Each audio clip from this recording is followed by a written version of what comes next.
Hola a todas, todes, todos. Les damos la bienvenida a nuestra primera sesión de apuntes del 2024, que tiene por título Apuntes para estirar la escena. Apuntes para estirar la escena. Intervenir el espacio público. Nosotras somos Julia Ilhuicat y Paulina Márquez. Somos estudiantes de teatro. Y por si no sabían de apuntes, les contamos que es una serie de conversaciones que tiene por objetivo establecer un vínculo entre estudiantes de teatro y nuestros posibles colegas. Este espacio funciona para aclarar dudas, para compartir procesos y para eliminar fronteras. Nosotras somos parte de la comitiva de encuentros de apuntes y también parte de la comitiva de encuentros de apuntes. Nos estarán apoyando hoy en nuestras redes sociales. En el Facebook del Colegio de Literatura Dramática y Teatro está nuestro compañero Diego. En el Facebook del CUT está Sara. En el Instagram está Isabel. Y en el Twitter tenemos a Han. También en pantalla estaremos viendo a nuestros compañeros Antonio Sacruz y Eliu Zárate, quienes nos están apoyando con la interpretación de lengua de señas mexicana. En esta ocasión estamos emocionadas porque vamos a charlar con Jacqueline Serafín e Iker Vicente, quienes son parte de la Liga Teatro Elástico. Por si no les conocen todavía, la Liga es una compañía de teatro de objetos y figuras animadas. Aquí les leeré un poco de su semblanza. Consideran al teatro como un objeto elástico, de ahí el título de nuestra conversación de hoy. Su trabajo gira alrededor de las manifestaciones contemporáneas de teatro de objetos y teatro de calle participativo, que es lo que nos trae hoy a tener esta conversación. Igual en este momento vamos a ir a ver un video de su trabajo más reciente llamado Burros, por si no les conocen, para que vayan conociéndoles un poquito más antes de empezar con nuestra conversación. Vamos con el video, por favor.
Durante el transcurso de la conversación también se estarán presentando bloques en donde hay una recopilación de imágenes del trabajo de Jacqueline y de Iker. Y bueno, para comenzar, nos gustaría saber... Perdóname que te interrumpa, pero antes, por favor, hola. Que no les hemos escuchado todavía, hay que escuchar sus voces. ¿Cómo están? Hola, buenas noches, muy contentos de estar con ustedes. Hola, ¿qué tal? También muy contento, sí. Gracias por aceptar nuestra invitación. Hermosos por charlar.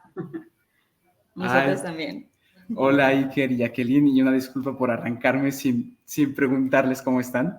No te preocupes. Pero bueno, pues ahora sí, comenzamos con nuestra primera inquietud y nos gustaría saber cómo es que se conjugan todos sus saberes. Entendemos que Jacqueline viene de la que ahora se llama ENAT, que no era ENAT en ese momento, y Iker viene de las artes plásticas. Nos gustaría saber cómo es que conjugan esos saberes y también cómo sucedió la transición de estar teniendo una formación en la academia y después irse primero a la exploración de arte, de teatro de objetos en espacio cerrado y después cómo esa transición se fue ahora hacia las calles. Entonces, quien quiera comenzar, por favor. Yo me llamo Iker y yo estudié, como dices, en la Esmeralda, ahí en el Centro de las Artes.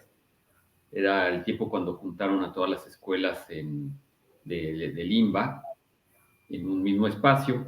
Entonces había como un ambiente de interdisciplina, ¿no?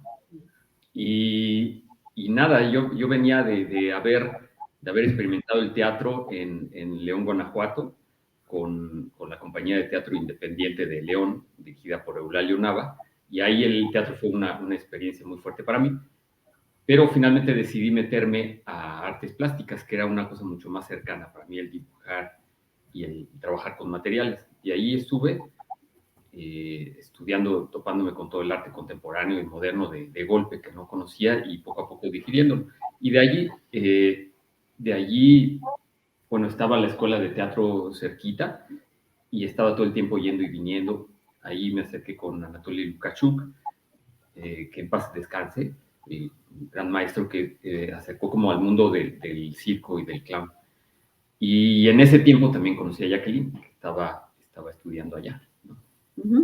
Y sí, pues estudiaba en la EAT en esa época. Creo que al año siguiente del que entré o algo así se cambió el nombre para Nacional. Pero esta era la pretensión o la idea del Centro Nacional de las Artes, ¿no? De generar. En ese momento estaban muy activos en el CENAC, procurando espacios de interdisciplina. Entonces, como que las escuelas frecuentábamos a maestros de danza y en esas clases de interdisciplina conocías a otros artistas y a otros estudiantes o también artistas de diferentes áreas. Y ahí empezaron las inquietudes en mi caso, por la danza, por ejemplo. Me tocó compartir un taller con asistir al taller de Pilar Urreta, de la maestra Patricia Cardona, también en la EAT, de ese momento había un cambio en esa área porque había mucho trabajo que era corporal, que era novedoso en el momento, ¿no? O sea, era como raro que daba Isabel Romero Tai Chi, la forma de enseñar el movimiento corporal era a partir de técnicas somáticas, de Feldenkrais, de Laban, como de cosas más contemporáneas, de la danza contemporánea y no tanto como de los principios del clásico. Y bueno, el otro asunto que me interesaba era empaparme también en las artes plásticas. Me llamaba la atención, asistí muchísimo a museos y bueno, muchos años después formamos Iker y yo esa compañía, pero digamos que durante nuestro recorrido juntos, porque hemos estado juntos desde entonces, cada uno trabajaba en sus ámbitos, ¿no? Él hacía sus instalaciones o en el ámbito de escultura, de diferentes cosas, y yo más como actriz.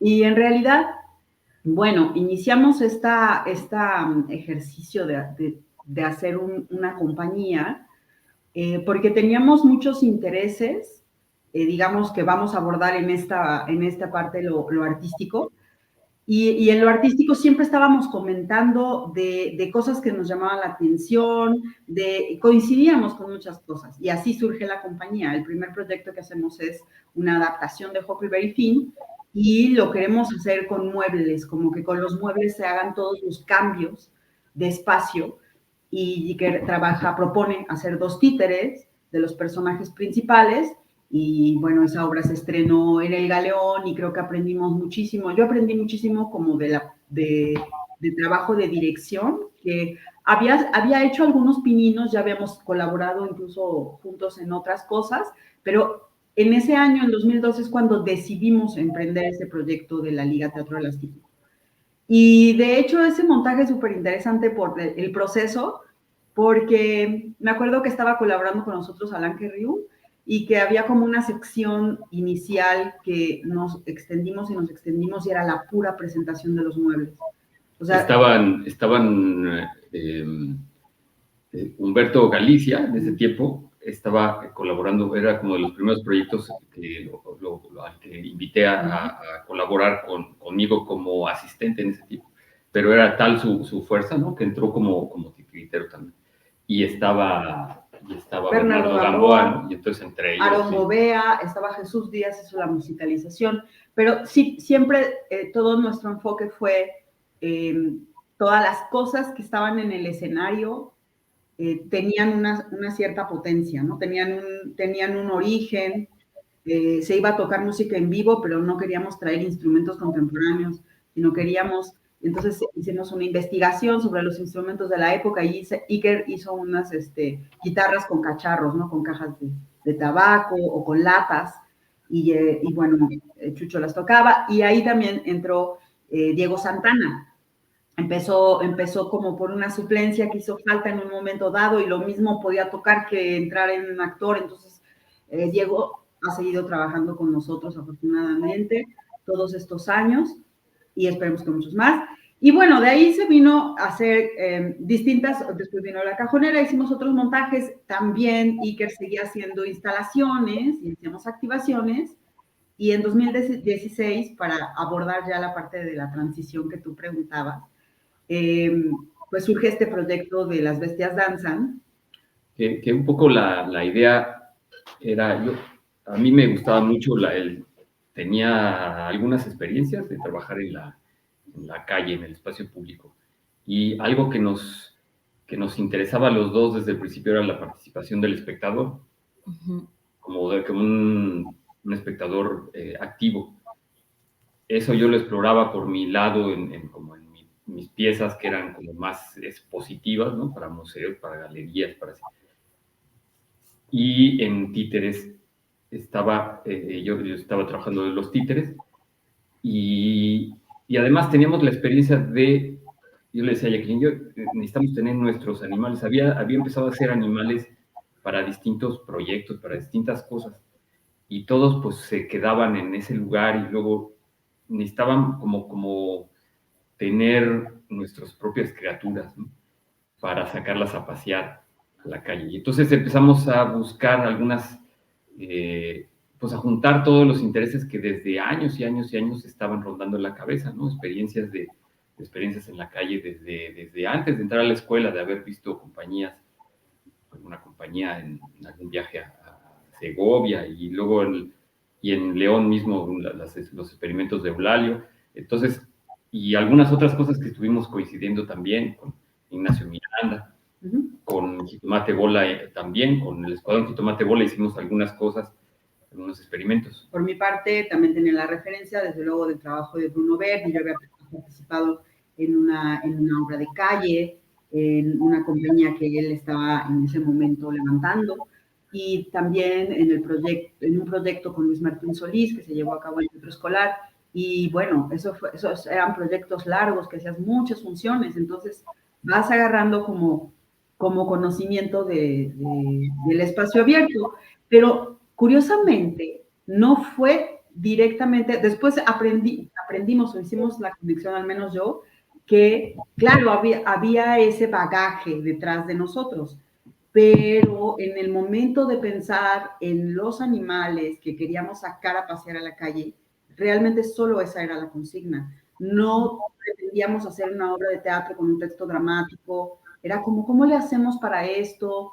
Y empezamos primero a ver qué animal nos enganchaba. Entonces exploramos muchos animales, queríamos trabajar con animales endémicos de México o que fueran, y bueno, ahí nos topamos con el lobo. Sí, que tuvieran como raíces fuertes. A mí me gustaba mucho el lobo, pero no lo notaba como en el panorama, así en el imaginario mexicano. Pues, y de repente fuimos al Museo del Templo Mayor, nos encontramos un lobo disecado en una de las salas. ¿Por qué está haciendo? ¿Qué está haciendo? Y entonces nos enteramos de los descubrimientos que estaban haciendo en el Templo Mayor, de huesos de lobo y tal. Bueno, esa es toda la historia más de la obra. Pero digamos, por ahí se fueron mezclando y nada, pues estaba desde el principio la consigna que iba a ser para afuera y que íbamos a trabajar con un nivel de participación y buscamos un lugar donde pudiese gestarse el proyecto. Justamente con esta parte en específico me interesa pensar un poco sobre la parte participativa del espectador o activa, como lo comentaste hace un rato, Iker. Yo creo concretamente como en qué consiste la parte activa del espectador en los espectáculos que ustedes proponen, ¿no? O sea, hay como que yo pienso en teatro de calle participativo, y yo pienso que la participación como que podría entrar desde el mismo hecho de eso, de ser parte de una convención, de una cierta fantasía que se está generando, ¿no? Pero también sé que ustedes proponen talleres que hacen con infancias y quienes después participan con ustedes en el espectáculo. Entonces, como que me interesa o nos interesa saber en qué consiste la parte participativa que ustedes proponen en el tipo de teatro de calle que ustedes hacen. Y también un poco ya hablando de lo participativo, cómo funciona eso participativo incluso dentro de la compañía, porque son ustedes dos y son sus colaboradores y son un montón de gente, y cómo funcionan ustedes desde dentro. Bueno, son como muchas cosas. La primera, lo que estabas diciendo de la participación y que para ti estaba como implícito, yo estoy de acuerdo contigo. Porque el teatro, entonces yo más bien pensaría, claro, porque el teatro se conforma de los actores y de la gente, y actrices, y la gente el espectador, ¿no? O sea, el espectador es a partir de ahí que nace pues la poiesis, ¿no? Y el punto creo que a mí me interesaba en particular no era tanto como propiciar un espectáculo participativo. Lo que siempre me interesó es pensar y hacer como muchos intentos de concebir, de incluir al espectador. O sea, de hacer muy consciente que lo que tú estás haciendo es porque finalmente vendrá alguien a verlo. Y pensar en el espectador de qué manera, ¿no? O sea, como hacerse preguntas alrededor de cómo es tu relación con el espectador como artista escénico. Esa era más bien como, en mi caso, mi inquietud. Y nosotros teníamos, por ejemplo, algo que nos ligaba, que nos interesaba, que era todos los lenguajes digamos, de los géneros menores del teatro, ¿no? La máscara, el clown, los títeres, que todo el tiempo trabajan la triangulación con el espectador, que no hay cuarta pared, que siempre hay un rebote con el espectador todo el tiempo. Y tú trabajas, y cuando el trabajo es cada vez más fino, es casi puedes llegar sin nada, y si trabajas con lo que te da el espectador. Entonces eso era una referencia importante, además de otras cosas.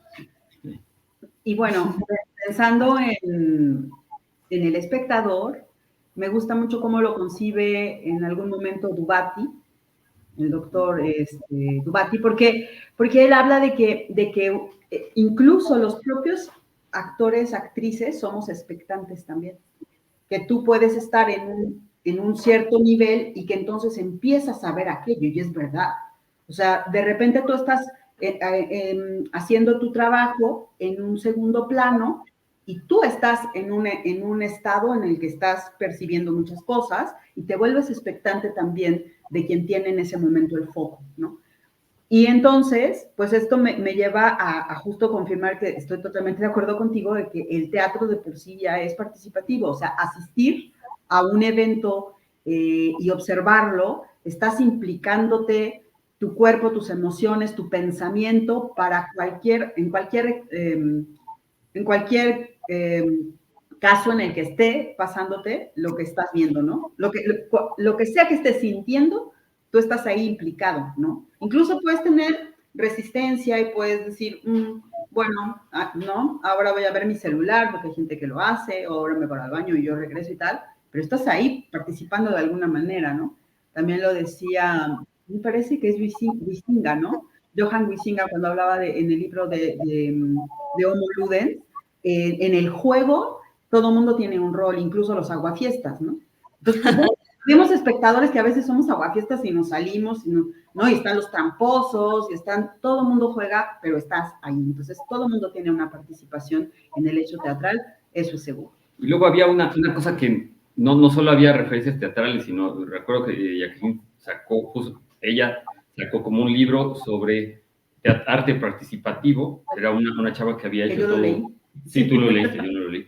Que había hecho como una... diciendo que yo lo había sacado y yo dije, caray, ya no, publico. tú lo leíste, pero que hacía como toda una sistematización, pues como un listado de posibilidades para incluir al público en la pieza. Y entonces más desde el happening, desde el arte participativo, y entonces estaba el taller, estaban dinámicas guiadas, estaban diferentes cosas, ¿no? Entonces de ahí también obviamente había como esas referencias del happening y del performance, ¿no? Y también hay una cosita por ahí que creo que es importante resaltar, porque sí nos marcó. Nosotros en los 90 vivimos un auge, tanto en las artes visuales como en el teatro, de una tendencia en donde podía llegar muy fuerte a yo voy a hacer mi rollo y a mí me importa un carajo lo que a ustedes les esté pasando porque lo que estoy yo haciendo es súper importante y me va la vida en ello y tal, ¿no? Y está bueno, pero sí nos tocó vivenciar en eso un exceso. Y yo decía, todo esto está bien padre, el planteamiento estético, muchas cosas con las que yo compartía, ¿no? Todo el fundamento teórico y todo eso, pero no me gustaba que fuera que el otro no te importa. Sí me gusta, o sea, el otro que te viene a ver, ¿no? O que consideraran que el público era estúpido, o que consideraran que el público, ¿me entiendes? Como una serie de, yo creo que sí, para mí el público merece absolutamente todo mi respeto y sí me gusta que lo que hacemos es porque estamos preparando que va a venir. Entonces hay guiños y hay invitación a que formen parte de. Y aparte hay una cosa práctica que nos interesaba, que nosotros queríamos viajar. Con este proyecto de Las Bestias queríamos hacer un proyecto práctico, que pudiéramos hacer una cosa, que pudiéramos intervenir el espacio público, que lo pudiéramos llevar a muchos lugares, con el mínimo equipo posible. Bueno, ¿cómo le hacíamos? Entonces, bueno, poco a poco se fue decidiendo que eran 5 lobos y un venado después de mucho, eso sobre la marcha, no en el proyecto que metimos a distintos lados, sino en el camino. Pero para que se activaran lo más posible, lo mejor, que se animaran lo mejor, necesitabas otras manos, ¿no? Entonces, pues tienes gente alrededor, entonces podía integrar al público a que te ayudara. Y entonces el integrar empiezas a acercarte más a la fiesta popular también. Entonces eso era una cosa que nos interesaba. Entonces se fue, al salir a la calle, empiezan a jugarse las leyes de la calle también. Y esas leyes son muy diversas, pero en esas incluyen la lógica del peatón que anda ahí, la lógica de la ciudad, la lógica de la plaza, de los coches, de todo, y entonces jugar con eso era importante, como tener los mayores aliados posibles. Y además había una posibilidad, había como donde les interesaba el proyecto, lo que necesitaban ellos también era un taller para niños, un taller de verano. Y nosotros hemos trabajado con niños mucho tiempo y decíamos, eso está increíble porque podemos hacer pues un montón pueden venir con nosotros un montón de niños, ¿no? Un montón de cachorrillos. Pero ¿cómo los agregamos? Y entonces empezamos a descubrir cómo íbamos mezclando. Y como hicimos la investigación, fue muy, muy rica la investigación que hicimos alrededor del lobo. Fue tan rica, nos topamos con gente muy, muy, muy interesante, desde la antropología, de la biología, nos encontramos la importancia del lobo mexicano como tal. Todo ese material era como un material que necesitábamos compartir en algún lado y no hacer una obra didáctica, sino eso podía pasar fácilmente en un taller. Además que en un taller donde podías compartir las cosas de las artes y podías hacer máscaras, podías hacer coreografías, hacer todo. Entonces se fue conjuntando todo eso y entonces de repente ya tenías una troupe así muy entusiasta de chamacos que íbamos a sacarlos a la calle. Y a la hora de sacarlos a la calle, bueno, eso ya es otro tema, pero se volvió una cosa muy interesante políticamente para los niños y las niñas estar afuera disfrazados y jugando y gritando consignas animalescas y cantando. Eso pues era muy poderoso, pues, y entonces eso empezó a darle fuerza al espectáculo también, ¿no? Entonces ya se volvió, como dicen, o sea, nosotros estamos aquí hablando, pero las obras que presentamos son el conjunto de un montón de esfuerzos y de energías para empezar, nuestros compañeros, actores, titiriteros, músicos, todo. Y bueno, y todos los niños y luego el público, ¿no? Sí, y bueno, a mí me gustaría agregar sobre la participación en específico en Bestias Danzan. En ese montaje hay como varios niveles de participación. Como el más próximo es digamos, en cuanto al espectador, ¿no? El nivel más próximo es los niños que asisten previamente al taller. Y así lo decidimos, creo que Iker ya explicó esa sección, pero yo podría decir que ahí descubrimos un asunto, nos enganchamos con este asunto de la observación de los animales y la observación de la naturaleza y lo que esto nos enseñaba. Y aunque yo considero que ya las figuras escultóricas, marionéticas de Iker ya contienen ese saber. En todos estos espacios que se llenan, que se vacían, en esta extrañeza del espectador, de verlo de lejos y creer que está vivo, pero al mismo tiempo darse de cuenta que no, porque están viendo el fierro. En eso está cargado como esta vinculación para mí con la lógica de la naturaleza, ¿no? Porque ahí la materia sigue estando en proceso, ¿no? En alguna etapa de su existir. Pero sí era muy importante, se volvió muy importante poderlo transmitir de primera mano a un primer bloque cercano, como si fuera, digamos, circulitos que se van haciendo excéntricos, ¿no? Entonces esos niños y niñas y niñes son los que vienen al taller y los primeros que reciben como esta información, que les compartimos, pero que ellos también nos comparten, porque ellos ya están, tienen mucho conocimiento y tienen su propio punto de vista sobre este tema. Entonces lo que hacemos es intercambiar información, nosotros les proyectamos un video, hacemos cosas con ellos y los invitamos a formar parte de nuestra manada.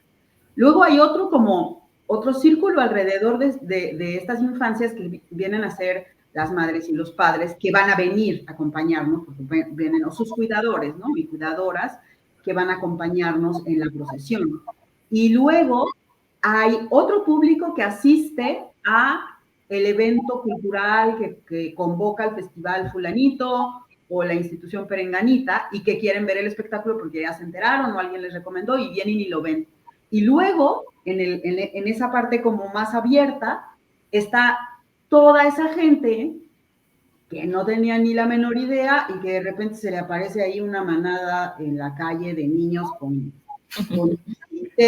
y una señora como loca gritando, ¿no? O sea, y entonces, y además... Y una banda popular, de música popular, haciendo como una especie de procesión, fiesta, ¿no? Alrededor.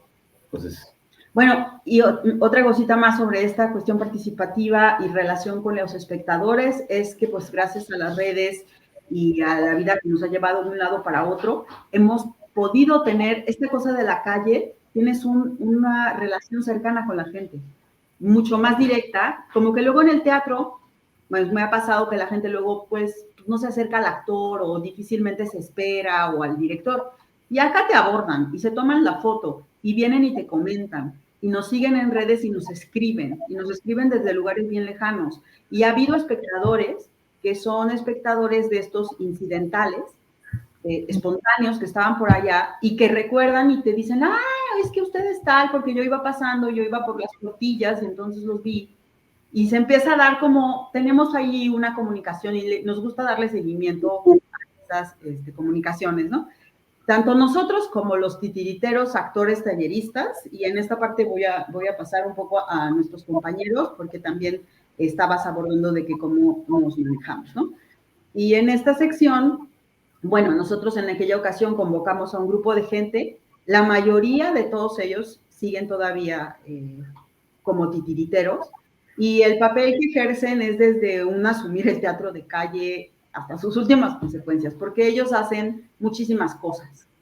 Además de todo lo que hacen, como cargar el títere, animarlo, llevar a cabo su taller con su grupo que les toca, y armarlos y desarmarlos y cuidarlos, porque son técnicos, son titiriteros y son talleristas. Además, ellos han participado a lo largo de estos años creativamente en la transformación que ha habido de la incipiente Bestias Danza que se presentó en Exteresa hasta lo que hemos construido hoy en día. Entonces, todos ellos han aportado cosas que a veces nos han encantado y que se han quedado, o que se han quedado porque se han quedado, lo empezaron a hacer y luego nunca más lo pudimos dejar de hacer, ¿no? O sea, se ha ido enriqueciendo y nosotros estamos ahí, pues sí, conteniendo y de repente diciendo, bueno, esto sí, no, por favor, porque pienso que tal y tal, y lo discutimos, pero ha sido muy enriquecedor todo lo que ellos han hecho. Y por mencionar algunas cosas, pensaría, bueno, una vez teníamos nosotros la consigna de no tener una banda. Al principio no la teníamos una cuestión... Se llama el sigiloso conjuro de los salvajes. Entonces yo lo que le proponía a Jacqueline era hacer, yo en ese tiempo que estaba cerca como a la improvisación sonora que hacía Fernando Vigueras en ese momento, y lo invitamos a él. Y entonces él hizo todo un trabajo con los niños, con instrumentos que hicimos en el taller y todo, para hacer sonidos en la calle. Y él dirigía esa improvisación sonora. Y era fabuloso. Era sigiloso, eran como ruidillos, animales, pájaros, extrañas cosas así. Pero si no estaba Fernando, y que no estaba, y no, además no podía estar todas las funciones, pues eso no pasaba. Y en la cacería, que era cuando ya se hacía la cacería, la danza, ya ahí sí no alcanzaba. Entonces, bueno, para no extendernos mucho, ahí, por ejemplo, Merced, Tlacomulco, él nos dijo, maestros, es que necesitamos que por lo menos al final y en la posición vaya una banda de música, ¿no? Mañana entonces, traigo a la... Mañana vengo con la Quinta, que es su compañía, con Caro Pimentel y Salo, y ellos llegaron a tocar, ¿no? Y entonces dijimos, sí, pero ¿qué estábamos pensando? ¿Cómo no tenemos músicos? Se acercaba la gente diciendo, ¿y ustedes de qué región de México son? ¿Qué grupo étnico? ¿Cuál es este rollo? Porque sonaba como una cosa así, venido de una tradición, y pues, perdón. Entonces, esa fue una etapa. La otra etapa es que dijimos, no podemos atenernos, porque estaba apenas empezando el proyecto, a que ahora 5 músicos, o 4 músicos, o cuántos, y va a aumentar mucho. Entonces, la propuesta fue que hiciéramos como una escaleta de qué necesitábamos en qué secciones, abrevar de la música tradicional mexicana, de las fiestas de la calle, principalmente la oaxaqueña, pero también otras, y entonces propusimos que fueran las orquestas que eran locales. Entonces así podíamos viajar y llegar y decir en San Luis Potosí, pues tocamos con una banda de San Luis, y en Guadalajara con mariachi, y en el País Vasco con el, ¿cómo se llama? La Triquitricha. Y entonces, y bueno, funcionó hasta que funcionó, luego fuimos ya armándolo de otra manera, pero un día llegamos y no llegaron los músicos. Y entonces, este impulso de no llegaron los músicos, pues nos lo aventamos así, al público no sabe nada, ¿no? Pero ahí, y me acuerdo perfecto que Daniel Loyola venía con su jaranita en el avión de regreso y decía, él estaba así como de, pero no puede ser que no tengamos, vamos a hacer un son de los lobitos. Y ahí, Daniel inventó el son de los lobitos, hizo como unos versitos, los primeros versitos, llegó y dice, es que tiene que haber un son, es que tenemos que hacer algo de música, aunque sea en la ofrenda, porque luego ellos ya no pueden, ellos ya luego tienen al títere. Ya iba como, ya había pasado un año de estrenar. Sí, más, pero luego eso se fue como hilo de media, y entonces ahora, como Caleb también forma parte de grupo de son jarocho y todo eso, pues de ahí, y Diego es músico, y en fin, todo el mundo ahí toca algo, y entonces empezaron, y escriben, ¿no? Entonces, por ejemplo, cuando entró Abraham, que él es como de otra generación, también empezó a escribir los versitos y Mario Dávila también. Entonces, siempre que van a algún lugar, tienen versos nuevos para ese lugar. Entonces, esa es una parte muy viva y musical que aunque después no tuviéramos músicos, al menos ellos ya tocaron y ya.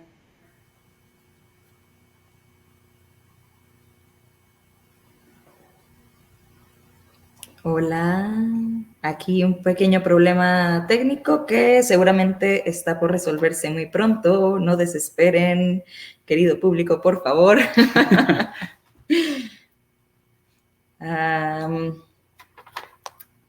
Bueno, por lo pronto les recordamos algo que no comentamos antes, pero ustedes pueden, por favor, poner comentarios aquí en las redes también, ya sea en su Instagram o aquí mismo en la transmisión en vivo, por favor, dejen sus comentarios, sus preguntas también.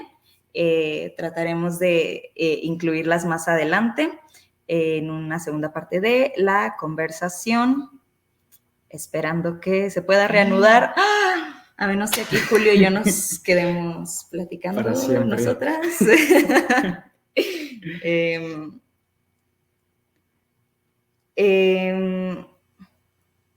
Pues por mientras... Pues podemos hablar un poco de lo que han estado comentando. Claro. Bueno, también una cosa que se nos olvidó mencionar es que durante este fin de semana, en la página de la Cátedra Bergman, les invitamos a que vertieran sus inquietudes para también tener un espacio pues bastante amplio para conversar también con quien tenga alguna inquietud. Entonces también vamos a contestar esas preguntas en la segunda parte de la charla, cuando regrese, cuando regrese la charla.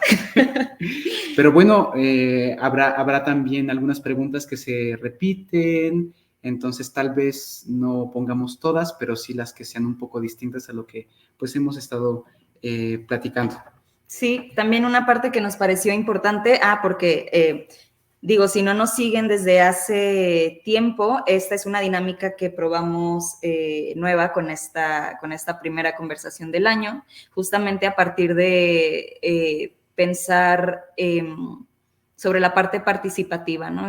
Algo que Jacqueline e Iker nos comentaban que les era importante es que en esta conversación que tuviéramos hoy pudieran ustedes también como personas interesadas en hablar con ellos, pudieran tener una parte más presente de la conversación. Es por eso que ahora inauguramos esta parte de la cajita de preguntas y pues esperamos que sí puedan tener parte de la conversación de hoy. Estamos tratando de resolverlo, nos estamos comunicando con Jacqueline e Iker y bueno, eso, no desesperen, por favor. Por mientras, podemos platicar de lo que ya hablamos con ellas la vez pasada que nos vimos, porque una parte de tener estas conversaciones de las que ustedes son testigos es todo un proceso previo de preparación. Entonces, nosotras ya tuvimos algunas conversaciones con Jacqueline y con Iker acerca de los temas que nos interesaba tocar, acerca de nuestro interés por tener esta charla. Y nosotros les hablábamos, por ejemplo, de cómo para Julio y para mí es importante y es especial estar aquí, porque nosotras como estudiantes del CUT, que todavía no egresamos, tenemos una experiencia reciente haciendo teatro en la calle. Entonces, pequeña. Pues, una muy pequeñísima experiencia. Entonces, bueno, les compartíamos un poco, pues, de cómo fue para nosotras tener esa experiencia por primera vez, encontrarnos con esos públicos. Y una cosa que a mí me pareció muy importante, fue que nosotras les compartíamos, ¿no? Que fue muy impactante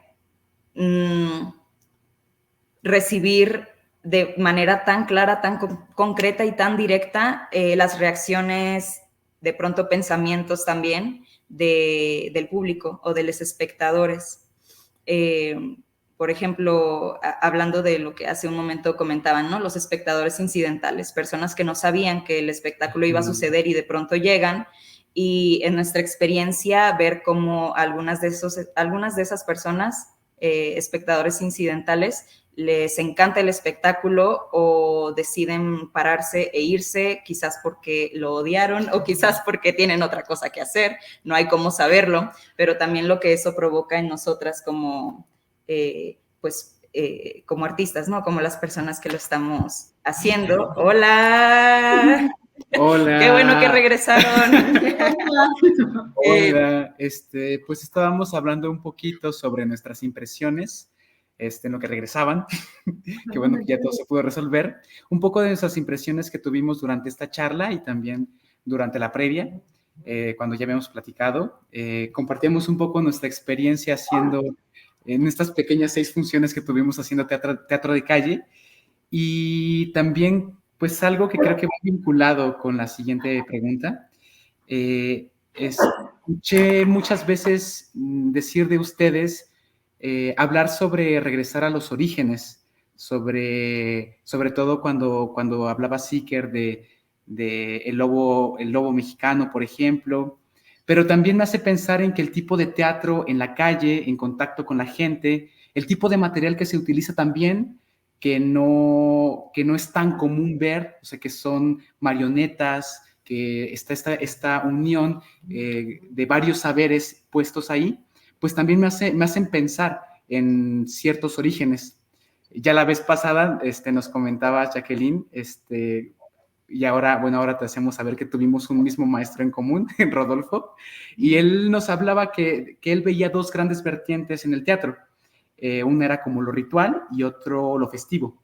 Pero lo que comparten ambas, desde mi punto de vista, pues es el contacto con la gente. Lo que decías, Jacqueline, el contacto con un otro. No solamente estoy yo aquí haciendo lo que me parece o mis reflexiones sobre el mundo, sino que hay un otro que está siempre viéndonos, siempre expectante y también participando, ¿no? Que se acentúa, como ya nos comentaron ustedes, con el tipo de teatro que proponen ahorita en la calle. La siguiente, pues, del siguiente tema que queremos hablar, creo que tiene que ver cómo es que influyen que, por ejemplo, las marionetas, ustedes mismos las diseñan, cómo influye estar en contacto con esa materialidad en el tipo de propuesta que están haciendo e incluso en la manera de estar con la gente.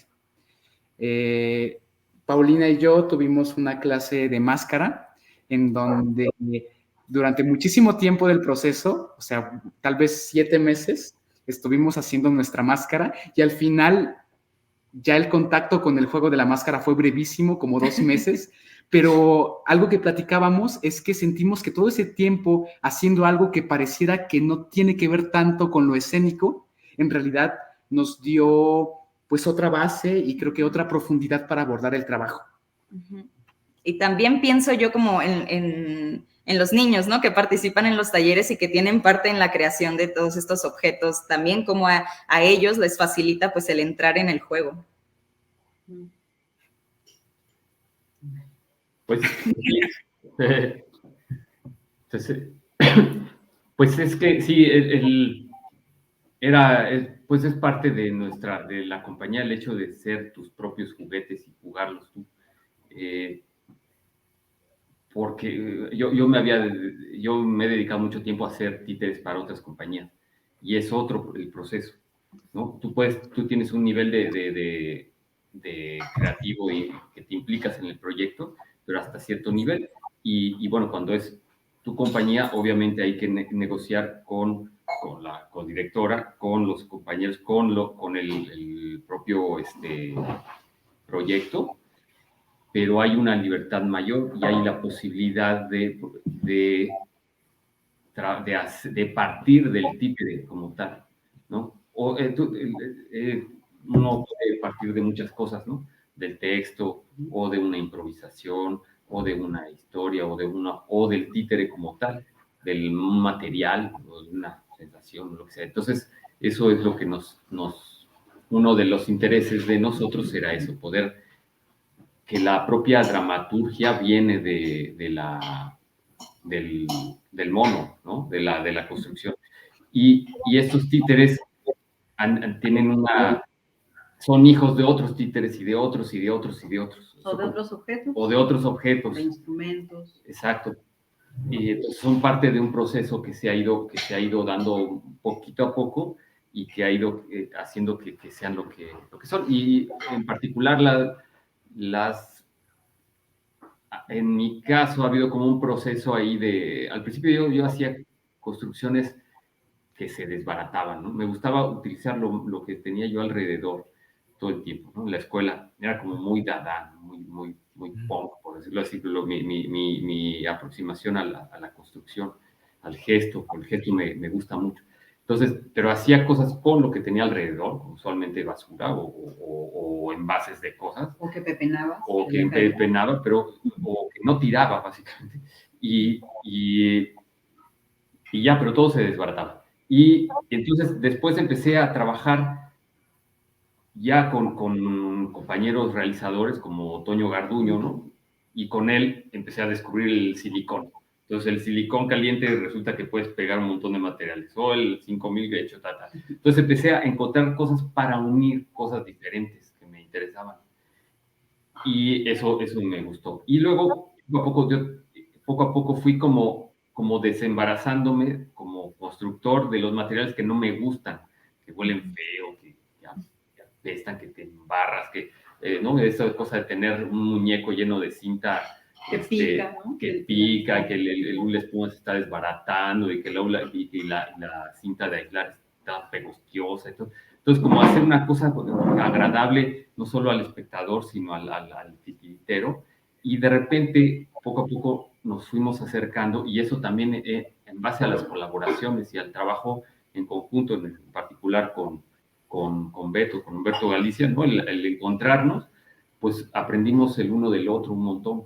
Entonces, o encontrarnos con gente que maneja un oficio como Montserrat Jiménez, ¿no? Que es una artista textil, con toda la base de las artes plásticas, pero que tiene toda la capacidad de tejer. Entonces, a la hora de encontrarnos, uno va aprendiendo, y empecé, en mi caso, como a valorar las cosas bien hechas, o las cosas que están bien agarradas, bien amarradas, bien cuidadas, que inviertes un rato. Y entonces resulta que el bambú, en este caso, por ejemplo, fue un material que al principio era muy rebelde, pero después se volvió una cosa súper bonita, porque es una mezcla entre el alambre, que me gusta mucho, y la madera.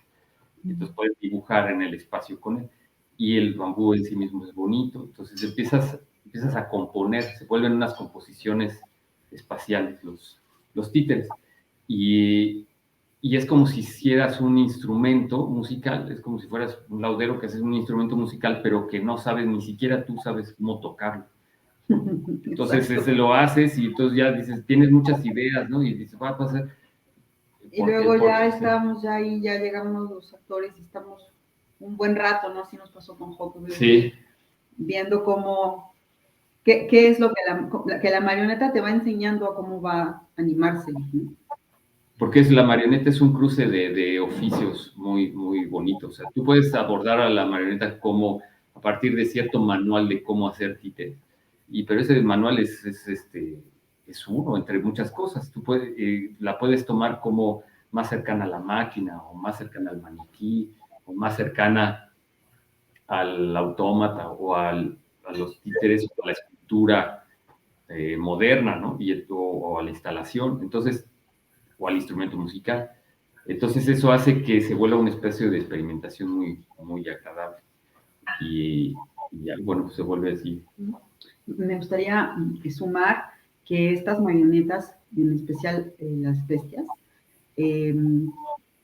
son como, vienen de tu idea, de tu impulso de hacer estos animales, y como diseñador, pero también como construyes, pues estás ahí diseñando, construyendo, como en un diálogo de construyes, pero rediseñas otra vez, porque te vas descubriendo cosas, los límites que te va dando el material, pero luego está también muy cargada de las otras manos que vienen y colaboran, ¿no? En este caso, y el pensamiento, ¿no? De los demás colaboradores. Son unas marionetas que queremos mucho por eso, ¿no? Está Monse, siempre que salimos vemos que está Monse ahí, está Beto ahí, Están los que hicieron también pequeñas cosas, ¿no? Como Ana, como Caleb, como Sí, sí.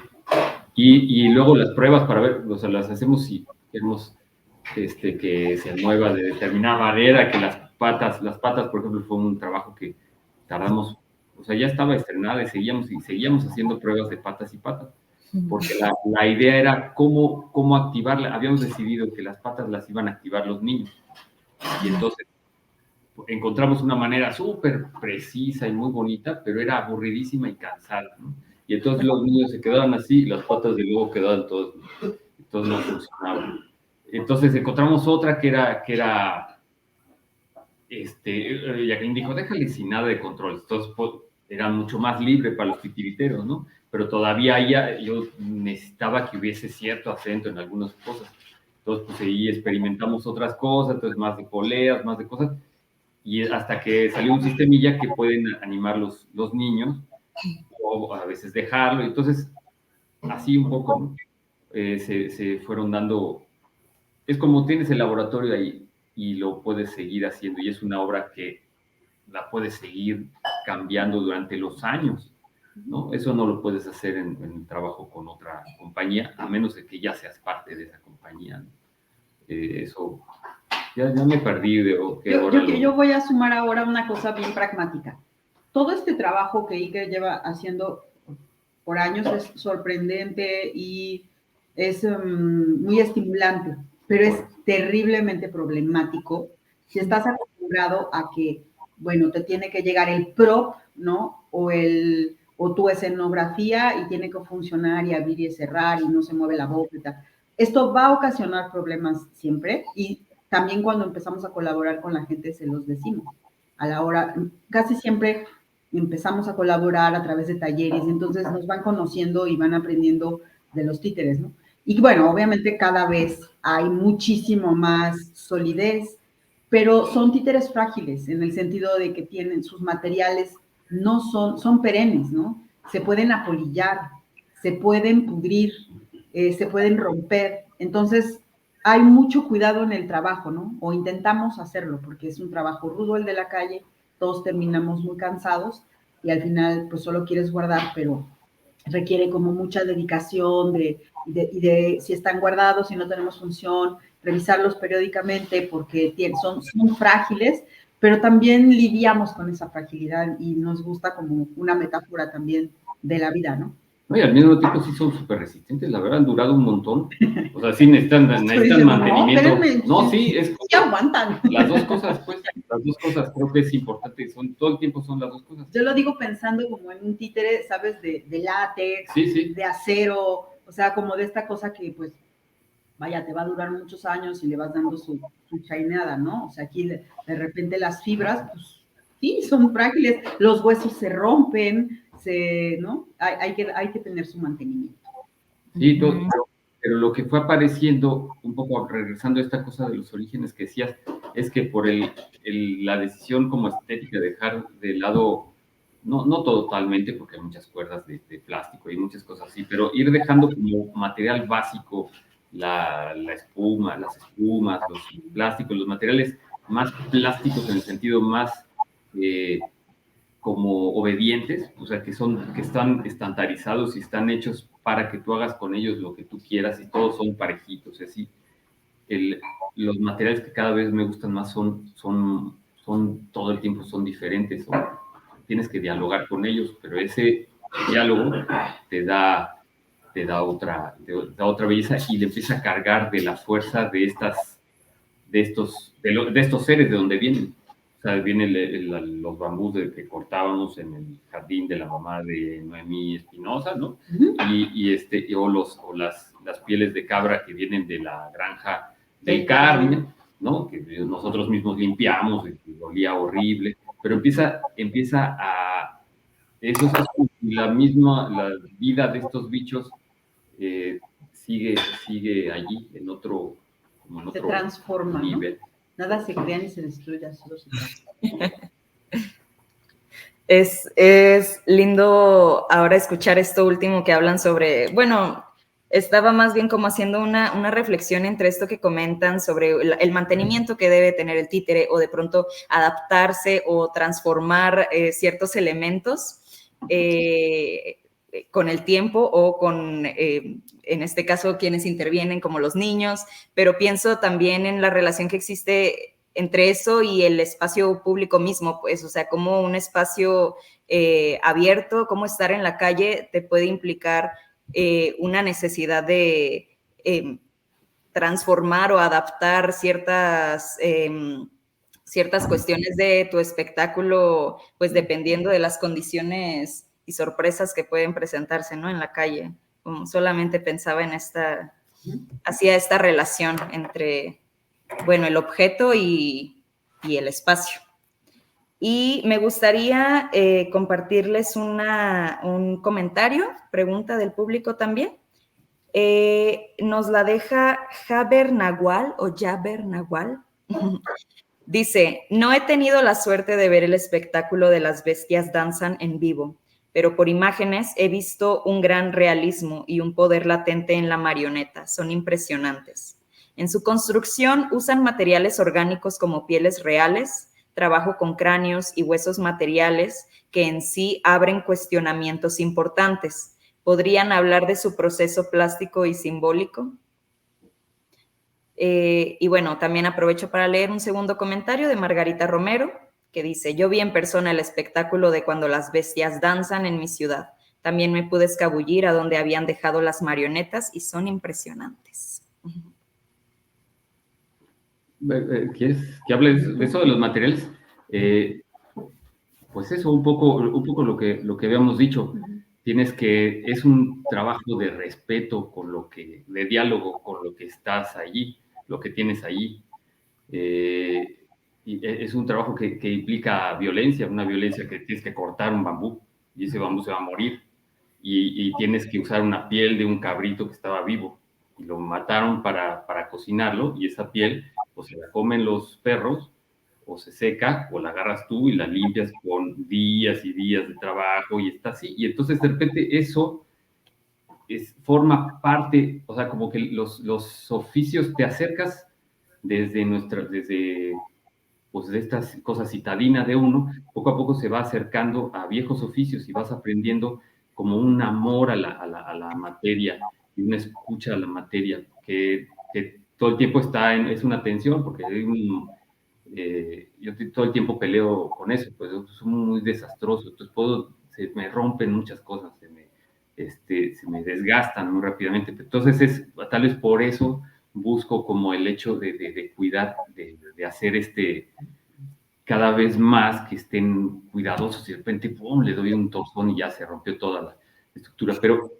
Pero es una manera de conocerse a sí mismo, o sea, y de conocer al otro desde ahí, al material y a la naturaleza en general. Y entonces empiezas a acercarte a una manera de ver las cosas y los seres como un otro, pues no sé, no es coincidencia que nos guste ahora cada vez más la cuestión animista, ¿no? Que desde de Las Bestias Danzan, el solo hecho de escuchar las maneras de concebir el mundo, de los wixárikas, de otros más, pues empiezas a vivirlo tal cual, ¿no? Que son unas presencias que se empiezan a cargar, que son como especie de recipientes, los cuales pues funcionan bien, y nosotros jugamos con esta idea, ¿no? Como si los lobos hicieron como porque además hubo un momento en que había muchos tuiteros que empezaron a hablar que estaban haciendo lobos, ¿no?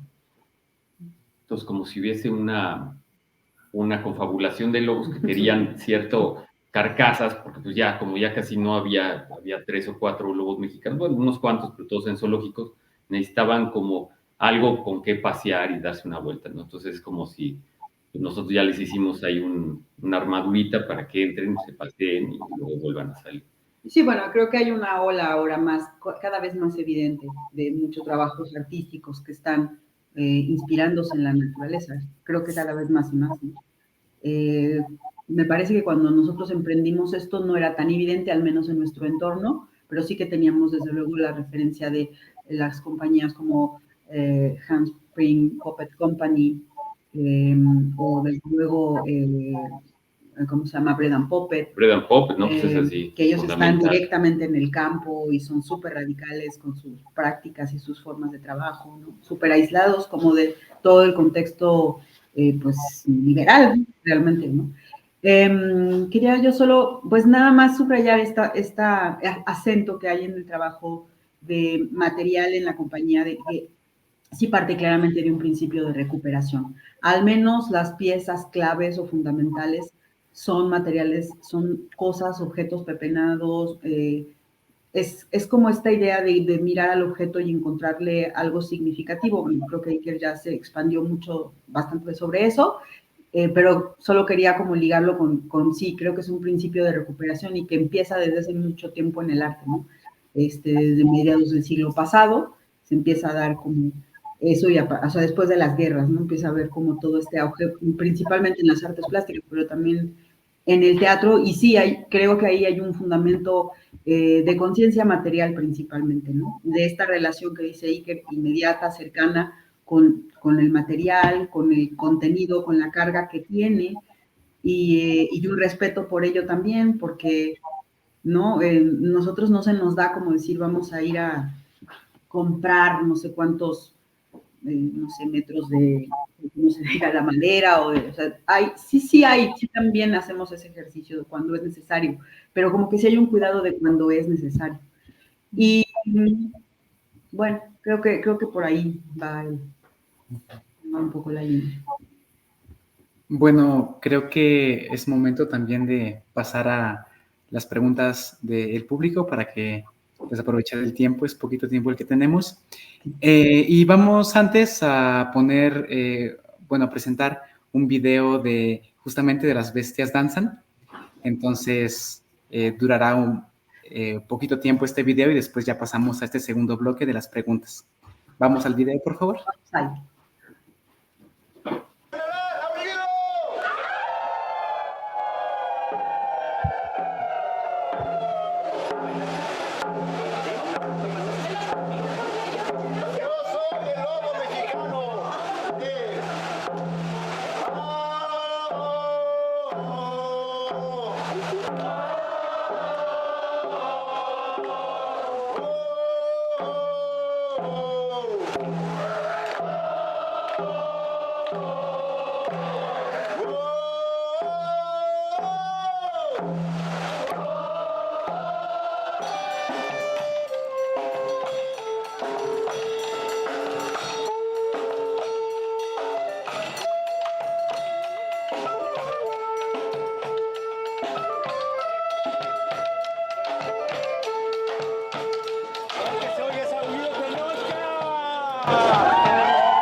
Bueno, se quitó un poco abruptamente, pero bueno, vamos a nuestra primera pregunta. Esta es anónima porque nos la hicieron en una cajita de preguntas que dejamos el fin de semana en la página de Instagram.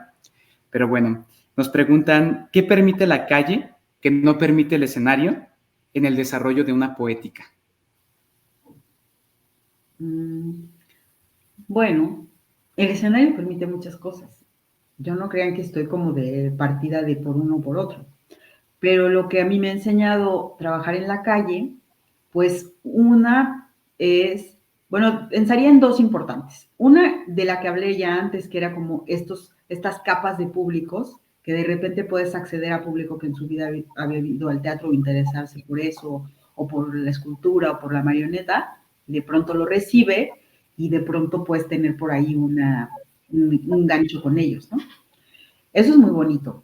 Y luego es toda la espontaneidad que puede ir desde estos encuentros hasta los accidentes, o sea, o las cosas que no, me refiero a accidentes de cosas inesperadas, ¿no? Las cosas que, porque pues, no, allá tú llegas y resulta que había un señor de hot dogs que siempre se ponía ahí, o un vagabundo que, ¿no? Una vez se nos pegó un vagabundo a cantarnos una canción pop que nos hizo reír mucho, ¿no? Y o sea, eventualidades que pasan así o reacciones que tiene la gente y que entonces hay mucha más interacción y además es en una libertad porque las secciones también dan para que un momento sea muy interactivo, ¿no? Haya mucha fluidez, hay el momento de la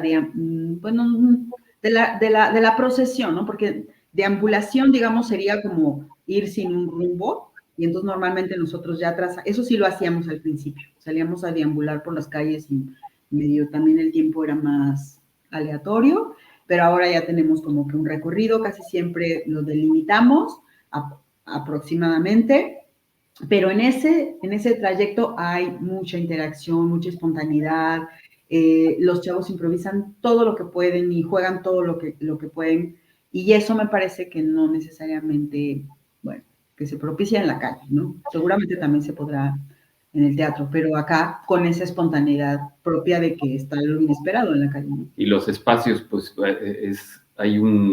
tienes que jugar con el espacio, o sea, como darte cuenta qué está proponiendo el espacio como tal, arquitectónico, de la manera en que se mueve la gente, de dónde está la luz, todo eso, y jugar a que juegue a tu favor y no en contra, ¿no? Y cuando juega a tu favor puede ser muy poderoso, como puede ser en contra también. Entonces, pues eso es algo que está ahí, porque lo que busca el teatro y con mucha razón, o sea, con un alivio es que todo esté controlado. Y entonces afuera no está todo controlado. Pero entonces cuando no está todo controlado y funciona, pues se vuelve doblemente poderoso. Uh-huh. Pero con el riesgo de que no siempre va a funcionar. Uh-huh. Sí. Uh-huh. Por ejemplo, puede llover y entonces tienes que encontrar la manera de resolverlo, ¿no? Más o menos sabes, o sea, nosotros tenemos que prever las condiciones del clima, de repente vamos a lugares en donde hace muchísimo frío y tenemos que siempre diseñar una estrategia para que se pueda dar, pero aquí en México lo que más nos ha pasado en relación a eso es, por ejemplo, una lluvia, y esa lluvia nos permitió continuar, hicimos una pausa y la gente se quedó y pudimos continuar, ¿no? Pero bueno, pero siempre hay algo que cambia, ¿no? Uh-huh. Y te digo, y sabes, son las mismas leyes con las cuales batalla la manifestación política, o las procesiones religiosas, o las fiestas en la calle. Entonces de ahí puedes aprender mucho de eso. Y también, y eso te conecta también, la gente se conecta desde esa parte también, cuando resuelves con alguna estrategia que viene de alguna de estos otros lados. Uh-huh. También otra vez hago la relación entre el diálogo que existe entre intérprete y objeto y pues el diálogo con las condiciones reales del espacio, ¿no? O sea, cómo mediar, no hacer como que no va a llover, ¿no? O sea, como que, y de igual manera, sí, cómo funciona el espacio, cómo funciona el títere o el objeto, no pasarlo por alto. Por ejemplo, en Irapuato estábamos presentando burros y había un reloj que cada 20 minutos, una cosa así, tocaba La Llorona. Pero duro, duro, así, pum, pum, pum. Y entonces logramos que tocara nada más, pero siempre caía en alguna, bueno, no siempre, dimos una función, pero había que saber qué iba a venir y cómo le das foco a ese, o lo juegas, o los músicos empezaban a tocar ya esa rola. Entonces, pues sí es una cosa que viene. O si pasa el avión, si tú le das el foco al avión, en vez de tenerlo en contra, lo tienes a favor. Sí. Cosas así. Y además ahí cambia mucho Burros, porque Burros sí tiene otra lógica tanto espacial como de lenguaje teatral. Por ejemplo, Las Bestias está enfocado en lo que para mí es una triangulación entre el titiritero, el marionetista, su marioneta y el público. Hay esta sinergia para un lado o para el otro. El público, la marioneta y él es una triangulación constante, permanente, y hay silencios o hay ruido, pero hay un ruido colectivo, ¿no? Ellos gritan, hacen sus consignas o cuentan ¿cómo se llama? Su porra, cantan su porra o viene la música tocando y no importa si no se entiende lo que dicen. Es un lenguaje mucho más visual. Y en Burros, claro, hay una carga visual, pero hay un texto. Y entonces eso, y tiene un formato más de teatro con una determinada espacialidad, y aunque hay una pequeña deambulación, hay mucho más trabajo, digamos, de personaje, de actor en esa obra. Y claro, pues ahí aparece claramente el problema del ruido, del audio, de la proyección de la voz. Me acuerdo también de que estaba, bueno, esto habla un poco como de la tecnología y de que el burro ha sido vencido ahora por la tecnología, ha sido desplazado por la máquina, ¿no? Viene de librar una batalla contra la fuerza del progreso y él ha perdido, el burrito, ¿no? Y entonces en el Festival de Zacatecas teníamos un dron que estaba haciendo un ruido y Diego hizo la pausa clanesca esperada para decir, ¿no? En el momento que era de la cuestión del progreso, señaló al dron, que todo el mundo era evidente que venía y no se callaba, y le hizo la pausa en ese momento, ¿no? Es como integrar ese tipo de cosas para que no te maten, ¿no? Entonces ya pues, tienes el niño del espectador. Voy a pasar a otra pregunta de Alicia Lara. Ella pregunta, ¿cuál consideran que es el principal desafío del modelo de producción de teatro en calle? Y vamos a ver si se puede ligar un poco con otra pregunta que nos habían dejado en la cajita, en el Insta.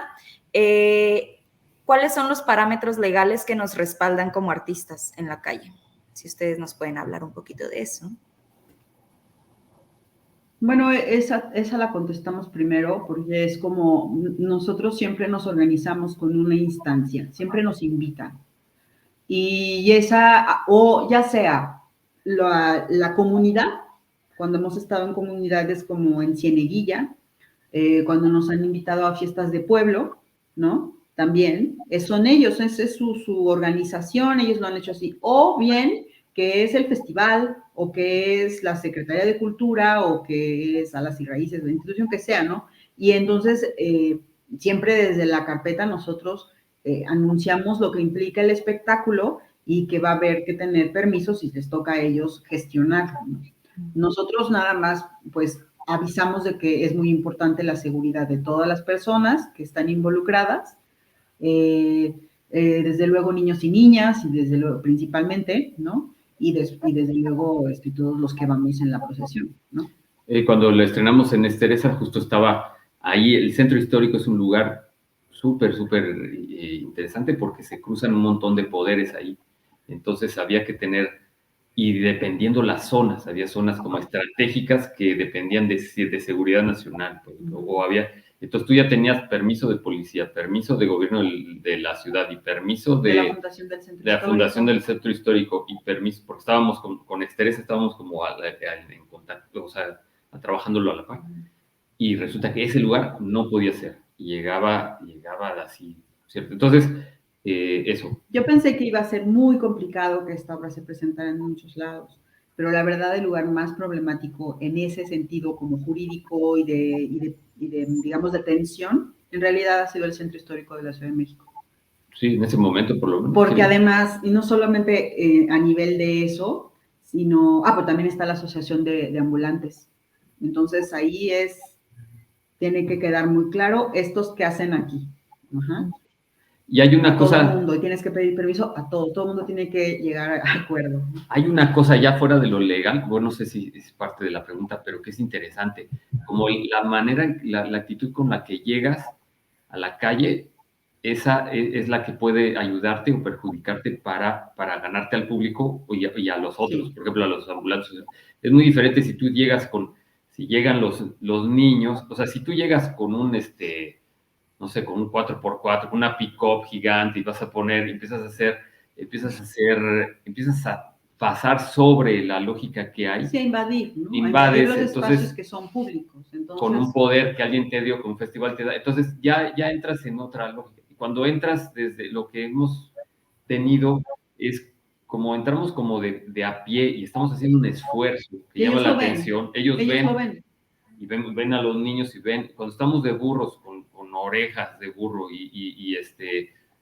haciendo el ridículo, y les pedimos a la gente que haga el ridículo con nosotros, lo hacen porque nosotros lo estamos haciendo al principio y no lo estamos haciendo con un bafle gigante con el cual vamos a evidenciarlos a cada quien, sino lo estamos haciendo con muy pocos recursos. Entonces, esos recursos ayudan a ganarte o enemistarte los poderes que anden ahí rondando. ¿Cuál era la primera parte de la pregunta? ¿Me recuerda? Sí, sobre... ay, perdón, ya se me perdió aquí. El principal desafío del modelo de producción de teatro en calle. Bueno, un desafío es que no hay taquilla. Entonces, que tiene siempre que ser subvencionado o gestionado de otra manera, ¿no? Y la manera en que se gestionó este proyecto, bueno, debo decir que como estaba planteado en un principio, digamos, como nosotros en ese momento podíamos enunciarlo y conceptualizarlo, no fue un proyecto pertinente para ser producido por una instancia teatral en México.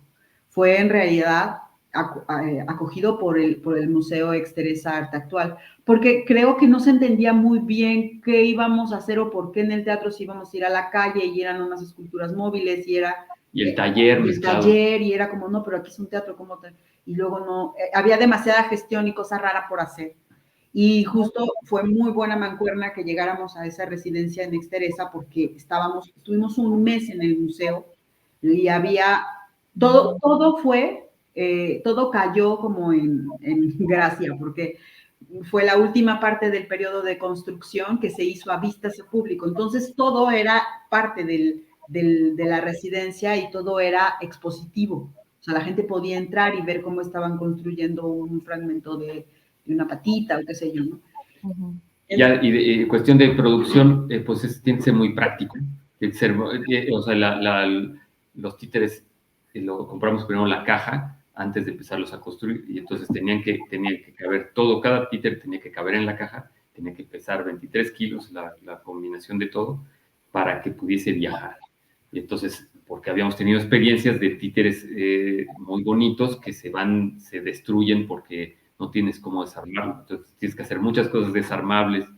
Tienes que optar por la superproducción, ¿no? Y hacer la machine, ¿no? Y hacer unos mega títeres gigantescos. O Bread and Puppet, que también hace unos títeres gigantescos, pero que tiene una granja donde guardarlos y que organiza toda una compañía, toda una lógica de voluntarios que los van a mover. O vas a ser tú solo y entonces vas a estar ahí y todo lo tienes que traer en una maleta, y tienes que trabajar con el espacio. Entonces, depende, la producción viene pegado como también con la actitud estética con la que abordas el espacio. Ok, bueno, nos faltan un montón de preguntas y bueno, no sé si nos dé tiempo de responder otras tantas. Hay unas que son más rápidas y quisiera preguntarlas de una vez. Por ejemplo, Zaira Salvador comenta y después pregunta: gracias por este espacio, admiro mucho el trabajo escénico que realizan. ¿Hay alguna forma de ser voluntarios o de hacer colaboraciones para poder aprender más de ustedes? Voy a hacer la siguiente también. Alexis Robles Garate pregunta: ¿habrá oportunidad de que lleguen a Perú para hacer talleres? Las dos preguntas, ojalá. Sí. Las dos bienvenidos y ojalá vayamos y, y bueno, nos pueden escribir al Facebook o al Instagram, estamos como la Liga Teatro Elástico. Y ahora estamos recién mudados a Jalapa, llegamos en agosto. Y entonces, pues aquí vamos a empezar a hacer pues lo que solíamos hacer antes en Ciudad de México. Dábamos talleres de vez en cuando y ahí, por supuesto que es el espacio para conocer a la gente y poder integrarla al trabajo, ¿no? Hemos tenido solamente una vez un programa de voluntariado, en un programa de voluntariado de una universidad en Estados Unidos vino una compañera a trabajar con nosotros como intercambio, ¿no? Como su servicio social, se podría decir, de la universidad, pero se pueden pensar colaboraciones, ¿no? Sí, cómo no. Sí, está abierto. Y estamos aquí en Jalapa.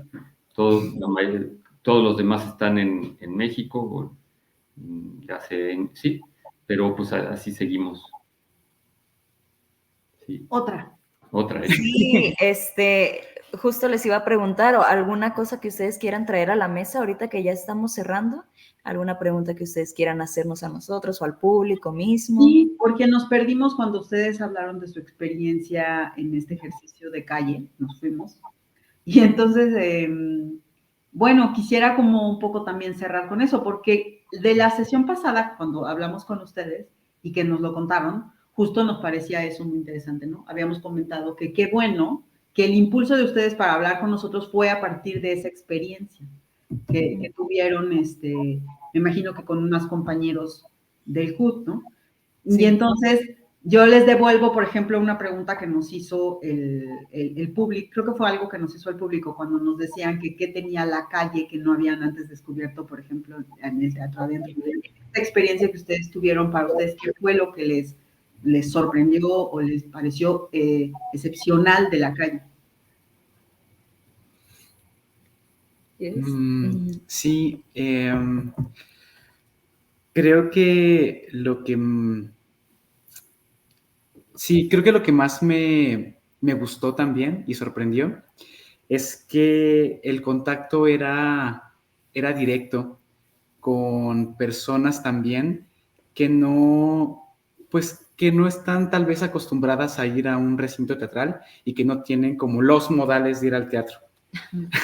Entonces creo que de las cosas más bellas de esa experiencia y en general del teatro de calle es la honestidad que tiene el público para pasar y quedarse o para pasar e irse.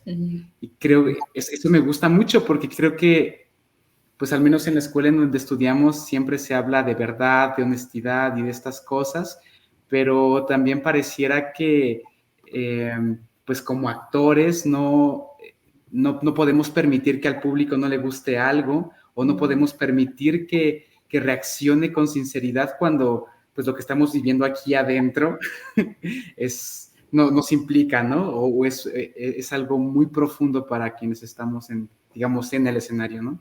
Entonces, yo creo que eso es lo que más me gustó, lo más bello, que es un espacio de honestidad, de verdad, y también que sea gratuito para las personas que lo ven, que no tengamos que estar llamando, o sea, sí, que se rompan como los estigmas de que tienes que pertenecer a cierta clase social para ir al teatro, que en parte sí, creo que en buena parte sí son ciertos, pero pues también saber que se pueden hacer prácticas teatrales desde un lugar creo que más amoroso, más directo, más honesto, y también que me pasa algo muy curioso, que es como desde la fantasía o desde esto otro que estamos proponiendo, podemos abordar también la realidad, porque como decíamos, el cielo está como está, hay sol o no hay sol, cambia.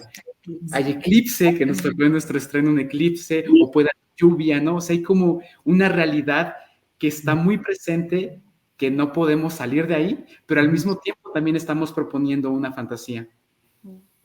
Yo también agregaría eso, la manera de reentender, diré, mi cuerpo ahí en ese escenario que se vuelve tal vez sin límites, lo diré. O sea, hablábamos de eso también, Julio y yo, la vez pasada, antes de platicar con ustedes, como la forma en la que se redimensiona no solamente un espectáculo cuando estás en la calle, sino también mi propio cuerpo, ¿no? Como intérprete, y mi voz ya no necesita llegar a la pared de enfrente, sino pues hasta el cielo, lo puedo pensar si quiero, ¿no? Yo creo que eso fue una de las cosas más importantes para mí, sobre las que más también puse mi atención cuando estuvimos ahí. O sea, cómo me comporto distinto cuando estoy ahí haciendo el mismo texto que hice en un espacio cerrado, pero esta vez hay una cosa que es distinta, que quizás tendrá que ser más grande o más pausada, o tal vez es más importante ahora como la forma en la que lo pronuncio, siendo que en espacio cerrado, no sé, el énfasis estaba en otro lugar. Pero bueno, no sé, como esa reflexión sobre cómo transformó el cuerpo. Pues yo siento que el espacio público, bueno, también un teatro es un espacio público, pero digamos la calle, el espacio abierto, nos invita a un montón de posibilidades, ¿no? Estaba pensando en un taller que di hace poco en Campeche, y los grupos propusieron diversas formas de intervenir teatralmente el espacio, ¿no? Y todos los proyectos venían desde lugares súper distintos, ¿no? O sea, por ejemplo, unos aprovechaban todo un espacio de la muralla para hacer una coreografía, ¿no? Con todo un sentido que tenía, pero a lo que voy, más allá como del contenido de la coreografía, que era muy interesante y muy bello, ellos se apropiaron como de esa pared y de las candilejas naturales que ya tienen, ¿no? Y entonces se hicieron como un escenario en la calle, por ejemplo, ¿no? O había otras compañeras que se fueron al malecón a hacer un ejercicio poético de lanzar cosas al mar y de una conversación súper amorosa entre ellas dos que tenían como unas amigas, y todos los vendedores que estaban alrededor pues no pensaban que era teatro ni que les iban a presentar una obra de teatro, ¿no? Sino como que espontáneamente se fueron dando cuenta que ahí estaba pasando algo.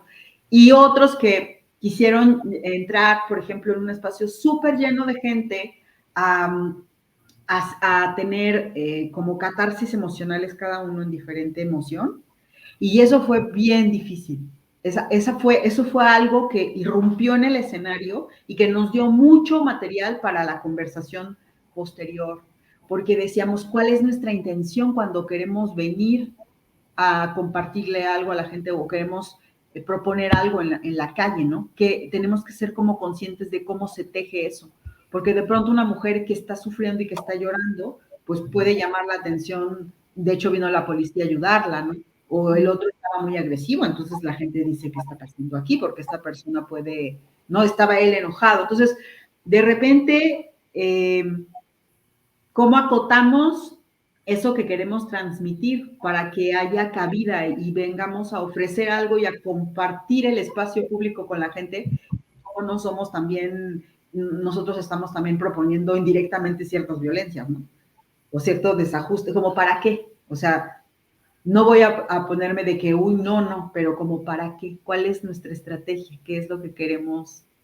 ¿Qué es lo que queremos obtener aquí?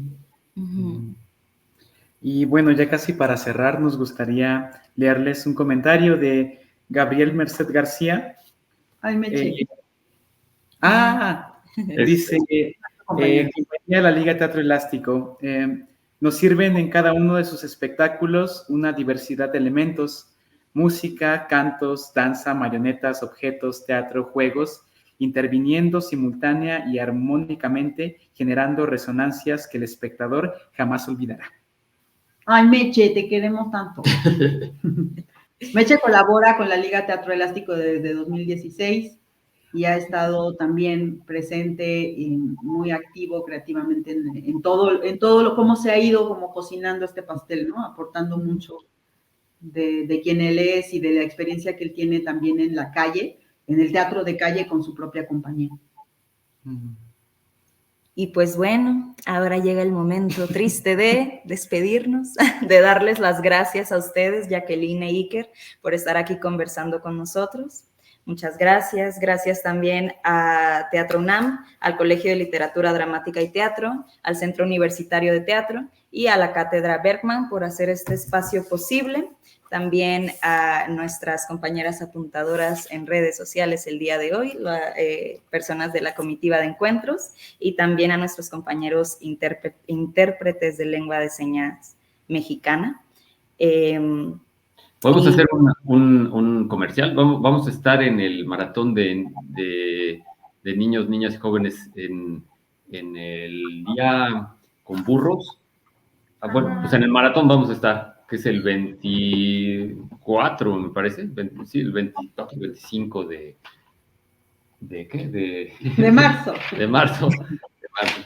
En Lagos de Moreno el 22, con Bestias Danzan. Y en San Luis Potosí el 26. Es el domingo 24 en Ciudad de México con burros. Ajá, en Lagos de Moreno el viernes 22 y en San Luis Potosí el martes 26. Miércoles 26. Ok. ¿Y toda esta información la podemos encontrar en sus redes? Sí, vamos a poner atención a que todo esté ahí. Pues aprovechándonos, ¿las podrían pasar, por favor? Estamos en Instagram como La Liga Teatro. Creo que Elástico, no, creo que si ponen La Liga Teatro ya sale ahí. Sí. Y en Facebook igual estamos como La Liga Teatro Elástico. La Liga Teatro Elástico. Tenemos una página que es www.laligateatro.com, la cual necesita una refrescada, pero ahí está. Muy bien, muchas gracias. Y por supuesto también agradecer a las personas que estuvieron aquí acompañándonos en el en vivo y a las personas que verán esta conversación después, a las personas que dejaron sus preguntas en el Instagram y aquí mismo en la transmisión en vivo. Gracias. Gracias, Pablo. Les recordamos que en Apuntes tenemos entrevistadas cada mes. Para el siguiente mes va a ser el colectivo Pies Hinchados con el tema Teatro y Diversidad Funcional, que será el martes 19 de marzo. Pues que queden atentos a nuestras redes también para pues continuar creciendo y compartiendo en pues Apuntes, que ya es una comunidad bastante nutrida. Muchísimas gracias también a la comitiva, que siempre está apoyando detrás de cámaras también. Y gracias a quienes nos estuvieron viendo y compartiendo este espacio con nosotros. Y bienvenida Isabel Toledo también, nuestra nueva coordinadora de la cátedra y acompañante y guía de la comitiva de encuentros de Apuntes. Muchas gracias. Muchas gracias. Gracias. Gracias. Nos vemos pronto.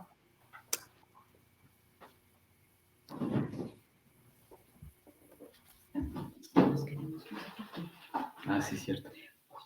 Porfa.